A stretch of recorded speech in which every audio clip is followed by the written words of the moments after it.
everybody. Today we're going to have our presentation for your Charters of Freedom, and I'd like to welcome you, our mayor, our dignitaries from other entities, the town of Rutherfordton, Lake Lord, everyone for being here today. And to start us off, we're going to have an invocation, and I'd like to ask Commissioner Allenton.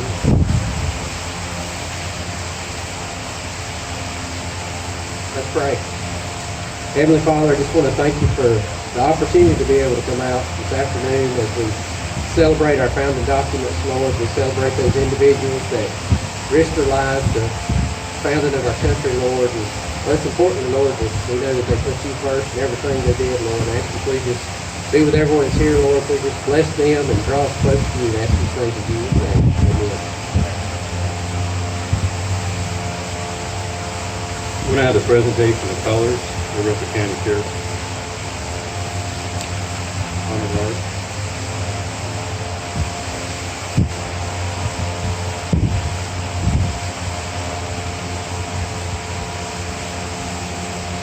Okay.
I pledge allegiance to the flag of the United States of America, to the republic which stands one nation, under God, indivisible, with liberty and justice for all.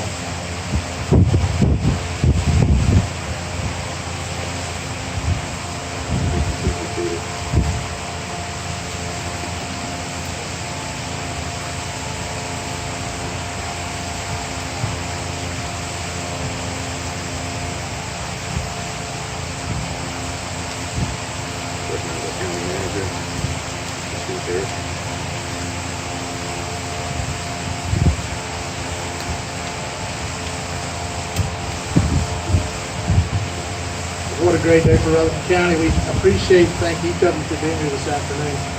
Just real quickly before we get to our guest speakers, I wanted to recognize some of our dignitaries for the afternoon, for this evening.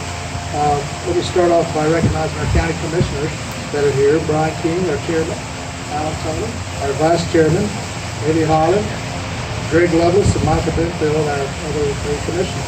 So we appreciate them being here this afternoon. Our sheriff, Chris Francis, is with us, as well as Clerk of Superior Court, Steve Owens. Superintendent of Schools, Dr. David Sutton, is with us. County Historian Chillis Bradley, glad to see him here with us. Our District Attorney, Ted Bell, glad he is here with us. I wanted to recognize we have a contingency of wonderful folks that we're going to work with from the town of Lake floor. Glad to see you, Mayor. Foster. Always be your name. Glad to have her. This is our new Hickory Board Chamber Director. So we're glad to have her. Casey, the Executive Director. Like I said, Park Pool, Solomon somewhere in the Chamber of Commerce. I'm glad that he's here. For that. Also want to recognize our town as well, Rutherford. Certainly glad to see the mayor Nancy with us. Appreciate working with us. But primarily wanted to recognize any veterans that we have today. If you have any veterans with us, you raise your hands. Stand up. That's even better. We're so glad to share veterans here. You'll hear more, and I won't steal the thunder, but you'll hear so much more about why the veterans being here is so important for the celebration of the 7th that we've been able to. Also wanted to see, let's see,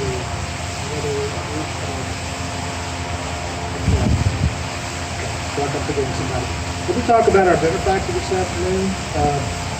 Our benefactor is a successful businessman and industrial manufacturer. He started over 21 companies, 2 of which made the INC 500 list of fastest growing companies in the U.S. And he is a two-time finalist Entrepreneur of the Year in the Southeast. He is a father of 4 and has been married to his beautiful bride for over 40 years. Vance and Mary Jo Patterson have personally funded and gifted numerous charters of freedom settings to several counties all over North Carolina. That included Burke, Cherokee, Buncombe, Jackson, Bertie, Yancey, Swain, Macon, Henderson, Ashe, Halifax, McDowell, Caldwell, and recently Polk County. And they anticipate installing charters of freedom settings in 22 additional North Carolina counties. They also have erected settings in the states of Illinois, Indiana, Kentucky, Nebraska, Nevada, South Carolina, and South Dakota. Before I forget, Scott Weber from Town of Tyndale, glad you're here. I knew I'd forget a lot of people. I apologize. Before I asked Ms. Patterson to come up, our maintenance staff for the town of Doug, we really appreciate your folks working with us. If any of your guys are here, I know Danny and Public Works for Rutherford County are here. If you guys would raise your hands. This is partially why you see this getting up and looking so good this afternoon. I think you'll take a lot of pride in it. We appreciate their hard work to get the settings put in place. So with no further ado, allow me to introduce Mr. Vance Patterson.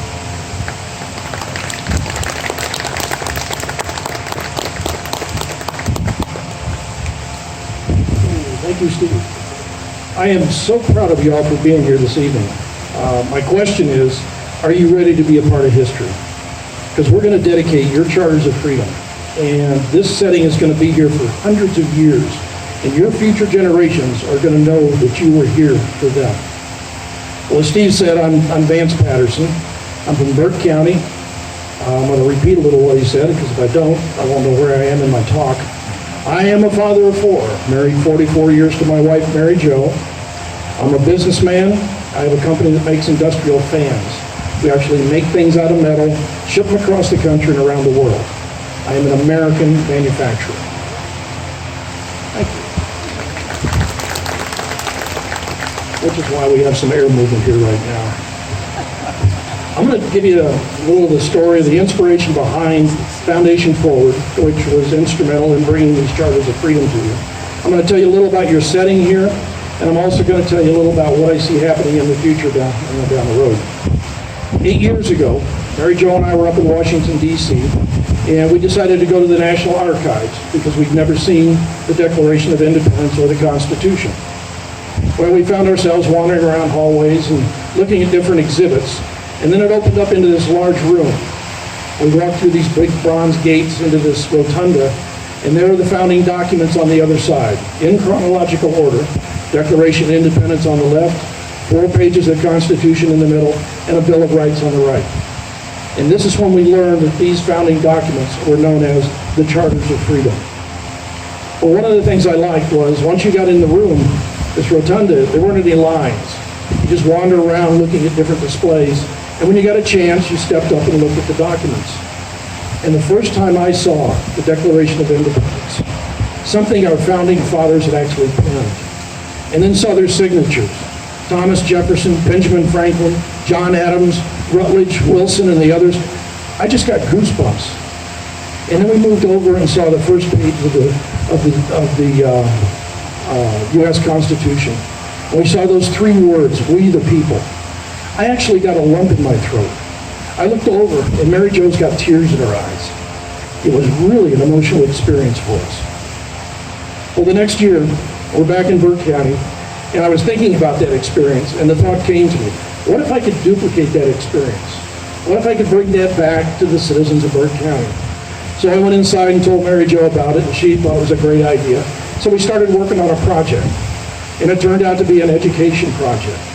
And the scope was to design and build a replica of the Charters of Freedom as displayed in the National Archives. We wanted to place that in a central location in Burke County. It had to have high visibility, high foot traffic, and easy access for school children and veterans. Well, it took 2 years to get this done, even though it was a gift from Mary Jo and I to the county. We ran into a number of problems.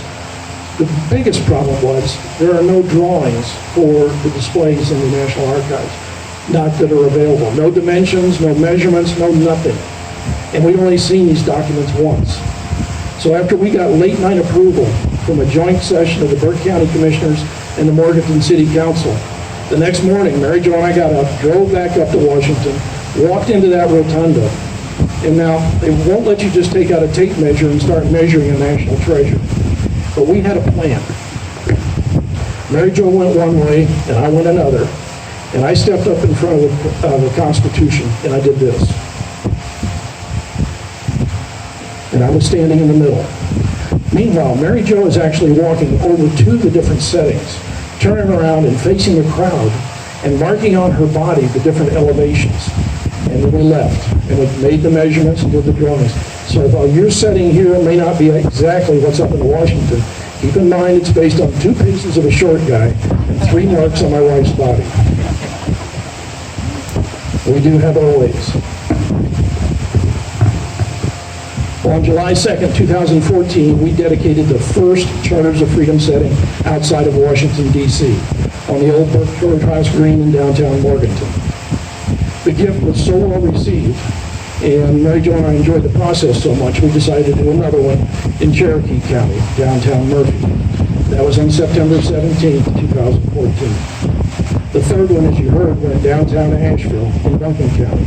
Now, during this time, we decided to set up a 501c3 called Foundation Forward, because we knew we were going to be doing more. Well, there are 3 principles to the foundation. Number 1, and most important, is education. We want to make sure there is a good, solid foundation to learn about American history and what was going on the founding of our country, and about civics and government. So our youth and people know how government is meant to function, to serve we the people. Number 2 is access. You see, not all people can get up to Washington, D.C. to go to the National Archives. Even though it's free and open to the public, it took Mary Jo and I over 60 years to get there. So we want to make sure that there's good local access to see these documents in a proper setting. And number 3 is community. We want to have a place where you all can gather to celebrate, to honor, and to reflect right here in downtown Rutherford. To date, as you heard, we've done 23 settings across the country. In North Carolina, South Carolina, Indiana, Illinois, Kentucky, Nebraska, South Dakota, and as far west as Carson City, Nevada. Yours is the 24th setting, and it's very important to us, and it turned out beautiful. You all did a great job. Let me tell you a little about your setting here. One of the things I learned as I was growing up was if you want a setting or a monument to last, you put more underground than above ground. Your foundation here goes down 3.5 feet. It is solid, reinforced poured concrete up into a solid, reinforced poured concrete core. Just the core and the foundation of the centerpiece weighs over 38,000 pounds, over 19 tons. This is not a tip-over monument. It's then surrounded by, or has a fascia of 4 inches of brick and mortar. There are 6 documents displayed here. They're life-size, which means the Declaration of Independence is a little bit larger than the rest of the documents. Also, I need to tell you about the Bill of Rights. There is no historic document known as the Bill of Rights. What's on display here and in the National Archives are the first proposed 12 amendments. Those first 2 amendments were not approved, only the last 10, and those 10 are your Bill of Rights. Each of these documents is on 1/4-inch etched bronze and weighs over 60 pounds. We changed the font so you could read it, but the signatures are identical to the originals. There's a emblem on the front, the same as the one that's on the front of this podium, which is very special. We commissioned some artists around the world to do this. The eagle represents the Declaration of Independence. Proud, bold, defiant. There are 7 stars above the eagle, which stand for the 7 articles of the U.S. Constitution. And the 10 stars under the eagle represent the first 10 amendments that were approved, your Bill of Rights.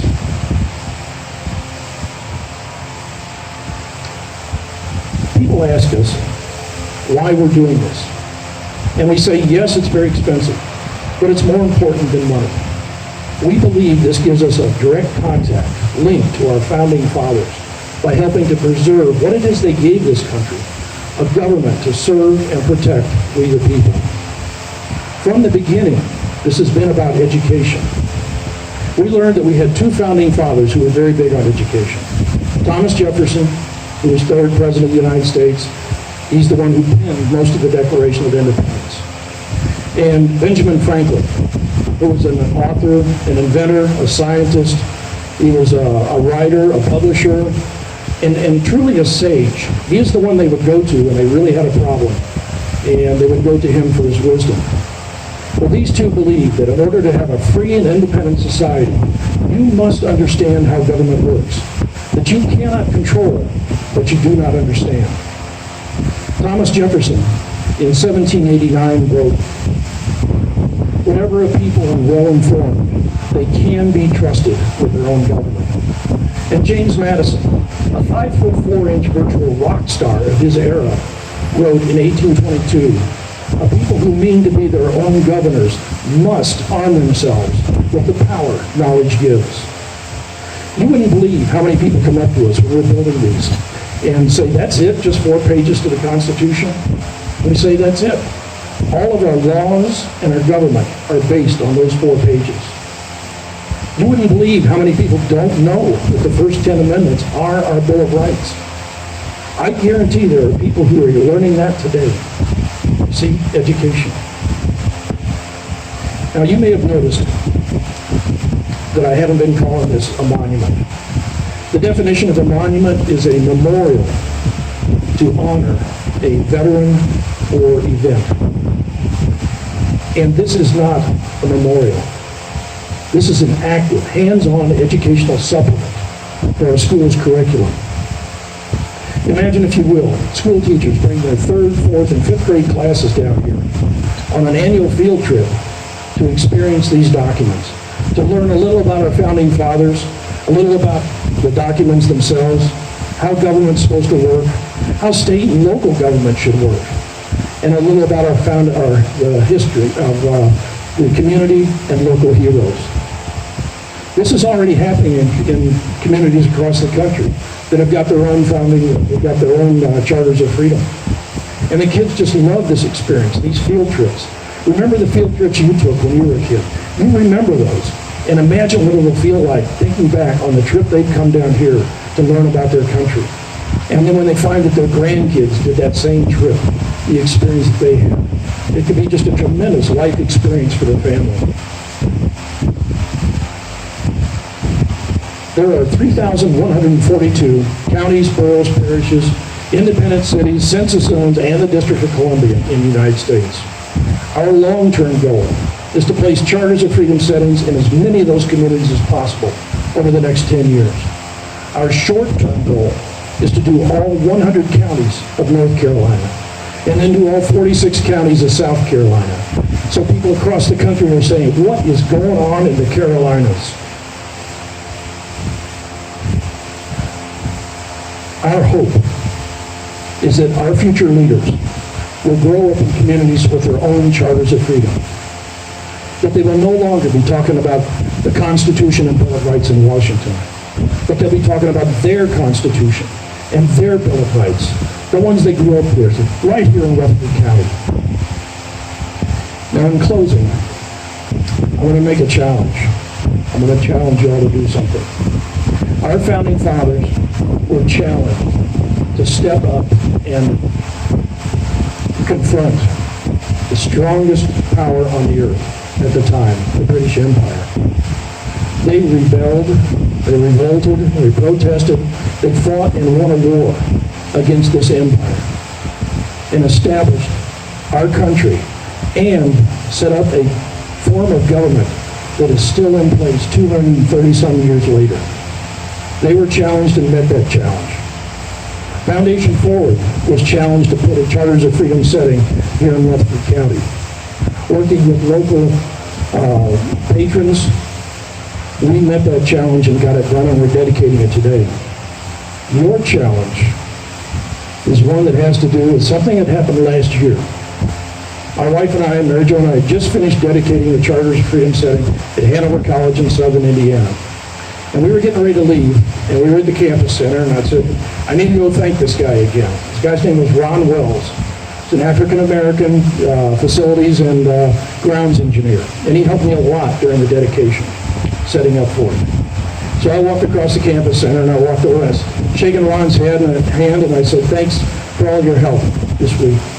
And he said, Mr. Patterson, thank you for making this gift to our community. And I said, pretty much what I always say, you're welcome, and just make sure people use it after we're gone. And he said, Mr. Patterson, I've already done that. I took my son over last night, and we had the talk.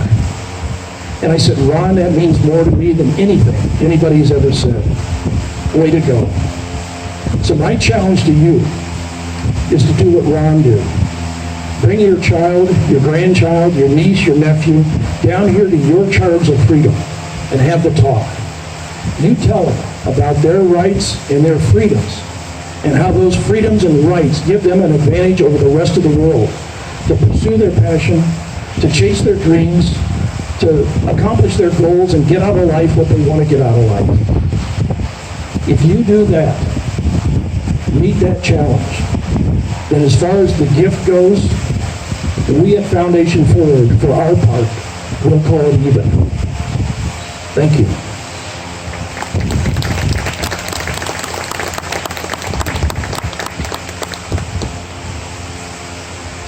When our daughter was younger, we used to do Revolutionary War reenactments.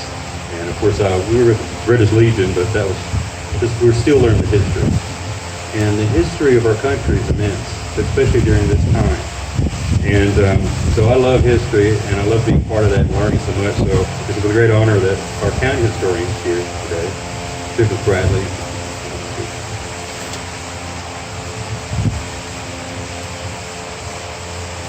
In 1769, when the southern part of North Carolina from the Catawba River west was established as Tryon County, there wasn't a great deal of opposition to the royal government. Governor Tryon had opposed the Stamp Act, and he had personally come to western North Carolina and established the Cherokee boundary and met with the leaders of the Cherokee Indians and got them to agree to that boundary, and folks were pretty pleased with how things were going. Even the Scots-Irish Presbyterians, who established the first church west of the Catawba River, called their church Little Britain. But by 1771, things had changed. Governor Tryon decided that he was going to impose an exorbitant tax upon the landowners in the counties of western North Carolina in order to support the great government complex he was building in New Bern and to establish the Tryon Palace. That didn't go over very well with these property owners, and they began to revolt, they began to protest, and they actually had some violence as a result of it. But King George moved Governor Tryon to New York to be the governor of New York, and established Josiah Martin as the new royal governor of North Carolina, but things didn't get much better. In 1774, things had gotten so bad that the provincial convention was held in New Bern in direct opposition to the governor. In 1775, in the spring, they held the second provincial convention and decided that committees of safety should be established in each county in North Carolina. They returned to Rutherford County, or to Tryon County as it was at that time, and set up a committee of safety with John Walker serving as the chair of that committee of safety. He immediately resigned his royal commission as the colonel of the Tryon County Royal Militia. Over the next few months, John Walker led Tryon County to establish what became known as the Tryon Resolve. On August the 14th, 1775, the Tryon Resolve said in part, "We agree to resist force by force. We also agree to sacrifice our lives and our fortunes for the defense of freedom.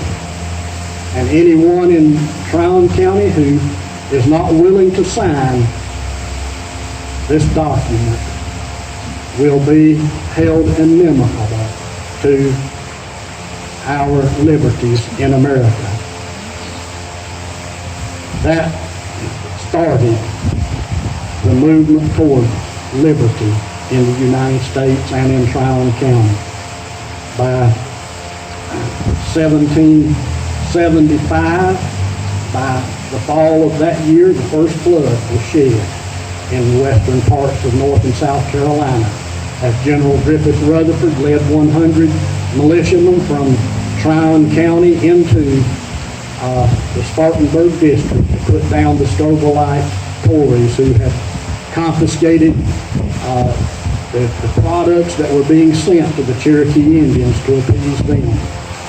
Then following in the summer of 1776, Griffith Rutherford led 300 men from Tryon County into the Blue Ridge Mountains and destroyed Indian towns and crops because the British had stirred the Cherokee up to attack local settlers, including those in Montford's Cove here in this county.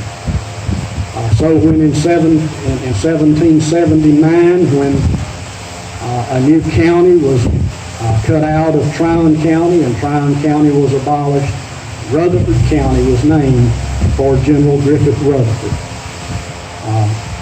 During the time from 1775 to 1780, there was very little action in western North Carolina, but in the early winter of 1780, the British had planned to win the war by taking over South Carolina, Georgia, and then moving into North Carolina. They quickly took Charleston, South Carolina, Savannah, Georgia, and moved in this direction. By the summer of 1780, Andrew Hampton, Isaac Shelby, and Charles McDowell went into the areas of Spartanburg District and began to put down some of those Tory militia groups who were trying to move into North Carolina. They were successful in some battles and not successful in others. After the Battle of Camden, Lord Cornwallis ordered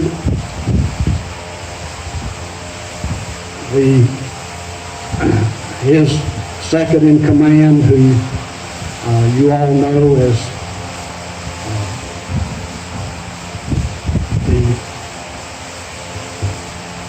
well, I've just drawn a blank here, but who was the colonel who came into Rutherford County? Patrick Ferguson. Patrick Ferguson came into Rutherford County in September the 4th, 1780. Set up headquarters at Gilberttown, about 2.5 miles north of Rutherfordton. And while he was there, Andrew Hampton and McDowell tried to stop him. They had a skirmish there. Then they went on to Cane Creek and had a skirmish, and Ferguson's men took their powder, and so they had agreed when they came back from Camden that they believed they could meet Ferguson head on if they could get the militia group from across the mountains to join with those on this side of the mountain and face Ferguson head on. So they went across the mountains into the Watauga settlements, which at that time was part of North Carolina. They persuaded John Sevier and William Campbell to come back with them and bring their militia units, and all the way back they got militia units from all the areas and came back to Gilberttown and found Ferguson gone. He had gone across the Broad River, came back across at Torres Ford. The Over Mountain men felt like that they had lost him. They went, after going to Gilberttown and being disappointed, they went to Alexander's Ford and found no signs of him having been there, and were about ready to give up. But a rider came in and told them that they had met a man who had been with Ferguson at Kings Mountain, and that he was going to set up on top of Kings Mountain and defend his forces. So on October the 7th, 1780, that victory was won by those Over Mountain men at Kings Mountain. Thomas Jefferson described that as the turning point of the Revolutionary War. In January, some of the troops here joined again in the battle at Cowpens, and then later that year at Guilford Courthouse, and then less than a year later, the ultimate victory was won at Yorktown, and the blood that was shed helped pay for these documents and for our freedoms that we enjoy today.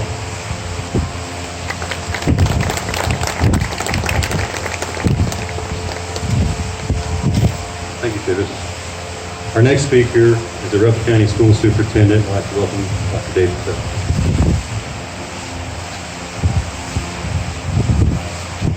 Well, good evening, ladies and gentlemen. Thank you very much for the opportunity to join you and to offer some personal remarks as we come together as a community to dedicate the Charters of Freedom in this really beautiful setting on our courthouse lawn. It's certainly my pleasure to be in such great company this evening, here among our distinguished guests, our neighbors, and our friends. We're all very fortunate to have an opportunity like this one this evening to set aside the pressing matters of busy days, to pause and reflect like we should on the significance of our nation's founding documents, on the promises framed in their creation, and on our steady efforts to live up to the lofty ideals our founding fathers challenged us to realize through the course of centuries and generations. Quite honestly, we're all remarkably privileged each day to live in a society, to live in a community where these symbols of liberty, along with the very freedoms they represent and the rights that they express, hold such great meaning and persistent influence over our lives. As the superintendent of Rutherford County Schools, I'm personally very proud that we take great care to teach our elementary, middle, and high school students about the origins of our national freedoms, our ambitious system of self-government, the Declaration of Independence, the United States Constitution, and the Bill of Rights in our classrooms and through the courses they complete on their own journeys through school and toward adulthood as citizens here in our community. Those topics aren't just the fabric of our national history, though. They're also the tapestry of our present and the roadmap to our future. I'm pleased that our students come to better understand those ideas in our schools and in our classrooms each year, and I'm grateful for the teachers who dedicate themselves to helping our students understand and appreciate that freedom and democracy are far from accidental, and they are worthy of our highest regard. Our schools, though, aren't simply the obvious vehicles for teaching our children about our history, about our nation's foundations and freedom and self-government. Instead, the enterprises of education and democracy are themselves inherently inseparable. They are complementary sides of a balanced equation, the opposite sides of the same precious coin. Education and self-government are fundamentally linked, and each is unavoidably and irreversibly necessary to the other. Without education, freedom and self-government stand in jeopardy. Without freedom and self-government, education is little more than an illusion, because self-determination is ultimately impossible in their absence. This idea that education and democracy are mutually dependent is hardly novel. I certainly won't presume to claim credit for it. It was, after all, none other than Thomas Jefferson, American statesman, diplomat, lawyer, architect, founding father, and third president of these United States, who very thoughtfully observed, an educated citizenry is a vital requisite for our survival as a free people. While our schools certainly exist as a springboard to individual success and prosperity in pursuit of the American dream, they also certainly exist to serve a broader public interest. That is, to ensure that we are collectively knowledgeable enough, wise enough, and courageous enough to govern ourselves as a free people. Since Jefferson's era, others have channeled his thinking into the language and for the context of their own times. About 100 years after Jefferson, John Dewey, an American philosopher, psychologist, and education reformer, reminded us pointedly about the wisdom of Jefferson's thinking. Dewey wrote, "Democracy cannot succeed unless those who express their choice are prepared to choose wisely. The real safeguard of democracy is education." To put it another way, to dedicate ourselves to freedom and self-government requires that we likewise dedicate ourselves to education. And to dedicate ourselves to education commits our interests and our energies toward the preservation of freedom and self-government. Living up to the principles and the promise of our founding documents requires nothing less of us. If those observations about the relationship between freedom, self-government, and education sound a little bit lofty, then I think they're just right for this occasion. After all, there really can be no loftier ideal than the awe-inspiring vision of our founding fathers, preserved for posterity through the charters of freedom to which we dedicate this exhibit today. There really can be no loftier ideal than their commitment to our nation, the causes of liberty, justice, and government of the people, by the people, and for the people. So for me, it's a great honor not only to join you in celebrating these ideals this evening, but also to joining you in ensuring that we pass along that legacy, that promise, and that opportunity to the generations of our own children who will succeed us. I want to thank you for having me here, and thank you for the opportunity to join you in dedicating this exhibit to freedom right here in our own community. Thank you all very much.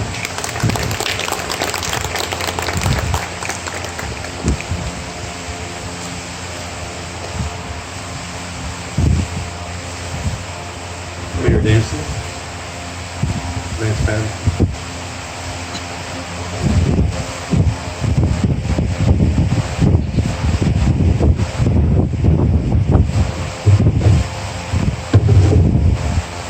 This is the actual gifting. Got a certificate of title here. The Charters of Freedom setting located at 229 North Main Street, Rutherfordton, North Carolina, is hereby gifted from Vance and Mary Jo Patterson of Burke County, North Carolina, to the children, veterans, and citizens of Rutherford County, North Carolina. All rights, responsibilities, and care for this setting, displaying the Declaration of Independence, the United States Constitution, and the Bill of Rights, are hereby transferred to Rutherford County this day, September 17, 2019.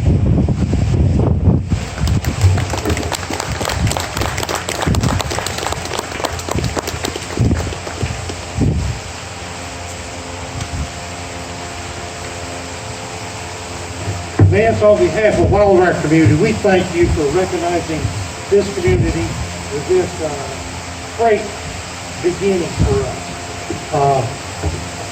As I look upon everyone here, time is not a great friend to history.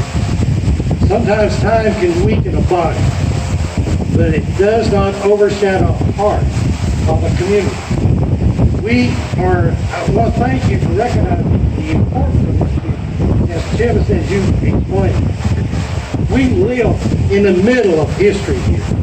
And as you talk about the Charter of Freedom, we actually were part of the Trail of Freedom. And it's important on each and every one of us, all our citizens, our leaders. It's very important that we reinforce how important these documents are and the commitment and the sacrifices of all those people that preceded us to make sure that we still have this.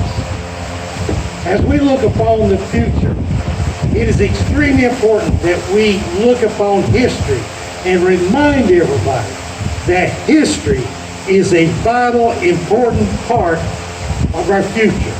Thank you, Mr. Pat, for recognizing this community and the importance that this community played in our country.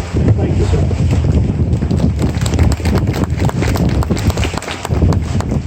All right, we've got two more things to do, pretty quickly, and they're a lot of fun. First of all, I want to tell you about the time capsule.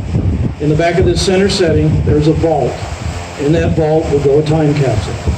In the time capsule will be letters from all the community, from law enforcement, from the education department, from the county commissioners, from the city. There'll be some there from me. Also, there'll be memorabilia from the era, pictures, the list that everybody is signing up over here, that will be in there so that your future generation can see that you were here for them. It'll then be sealed up and not opened until September 17, 2087. That's the 300th anniversary of the U.S. Constitution. All vaults will be opened on the same day. So that'll be pretty interesting as to what people put in there. We are giving the combination to Brian King. So if you're here on that day and there's a problem opening the vault, you know who had the combination last.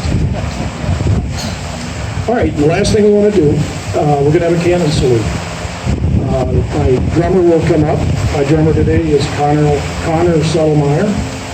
And Barry, if you'll gather your cannoneers over there. When we did the first dedication back in 2014, I knew I wanted to do a cannon salute, but I didn't know how many times to fire the cannon. I knew that the 21 guns was not proper, so I did some studying and learned in history that the salute started back in the 1600s. A ship would be coming into port, and the port wouldn't know whether the ship was bad or good. So the ship would turn its guns to sea and discharge 7 rounds, blanks. And this does two things. Anytime you discharge a weapon, you weaken your position and you show respect to the other side. So the port that didn't know to answer, and since they had more powder and more guns, they would answer 3 in kind. And that's where a 21 gun salute came from. Well, I knew that wasn't proper. So I got to thinking, and I've done business up in Scotland. And the Scottish liked the way that the British marked the time of day. At noon in London, they would shoot 12 rounds so that the ship's captains and the shop owners could set their clocks. Well, the Scottish, being Scottish, and that is my heritage, they reasoned, why shoot 12 rounds at noon when we can wait 1 hour and save 11 rounds? So every day at 1 o'clock, there's a howitzer in the old castle in Edinburgh that goes off. So I knew my number was somewhere between 1 and 21.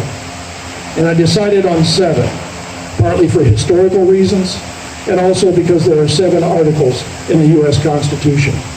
So we're going to fire 1 round for each article of the U.S. Constitution.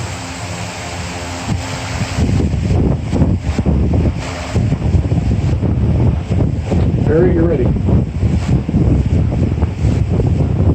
step up here. I want to make sure I get you on camera so you can read the time capsules. You see that you had some value when you were a child. All right, drum roll, please. Article 1 defines the legislative branch, composed of the House of Representatives and Senate, to describe their powers and responsibilities.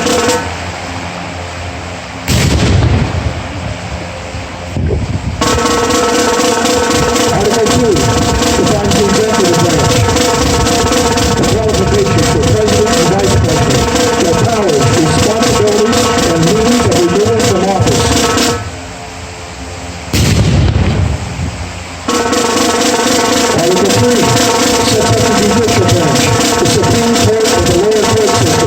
It protects the right of trial by jury and defines treason.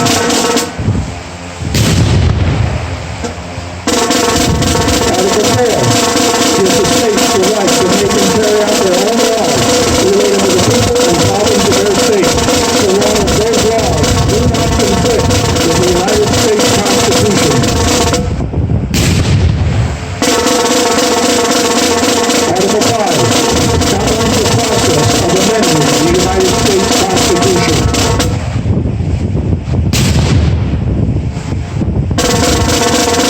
Article 6 sets the status of the United States Constitution as the supreme law of the land, to which all leaders of the legislative, executive, and judicial must be loyal. Article 7 addresses the ratification and declares that the United States Constitution should take effect with 9 of 13 states ratified. Rutherford County and all children, veterans, I give you your charters of freedom.